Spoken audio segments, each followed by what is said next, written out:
Imagine if we stopped building our lives around survival and started building them around well-being. What would that look like? Let's talk about it. I'm Brittany. Hey, your manifesting mentor. I'm not a coach, I'm not a guru, but I'm a woman who walks the walk and who shares what works. Now, I had to sit down for this one, y'all, because I've been thinking a lot lately about what kind of world we could actually create if more people became self-aware. Not just spiritually aware and not just intellectually aware, but genuinely aware of how they think, how they treat people, how they exist in their bodies, how disconnected we've become from ourselves and each other.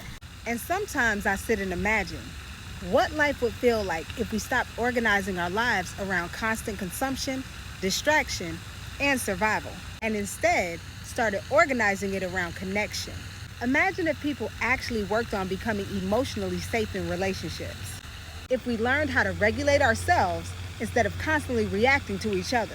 If we valued honesty, care, self-awareness, community. Imagine if we stopped assuming the worst about each other all the time. Stop projecting old wounds onto every interaction. Stop making enemies of people who simply think differently than us. And instead became curious again, present again, human again. Imagine if we spent less time being glued to algorithms and actually spent time building real relationships, calling people, visiting people, sharing meals, being outside, supporting local farmers, shopping with real people, instead of feeding corporations that depend on us being disconnected from ourselves. Imagine if instead of chasing endless trends, we valued intentional living, exchanging goods with one another, supporting small businesses, buying from people with stories, people with creativity, people with care behind what they make. Imagine if we stopped building identities around hustle and exhaustion and started prioritizing mental health, nervous system regulation, joy, peace, and quality of life. Because honestly, we is tired. Not just physically, spiritually tired, emotionally overstimulated, disconnected from nature, disconnected from community, disconnected from themselves.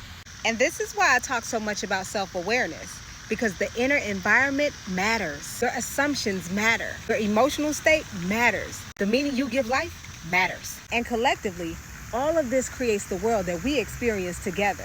That's why Dr. Joe Dispenza talks about coherence. That's why Neville Goddard talks about states. And that's why so many wisdom traditions point us back inward first.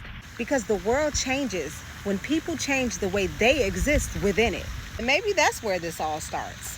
Not just waiting for the world to become better, but with becoming more intentional about the way we live, the way we connect, the way we love, the way we care about ourselves and each other.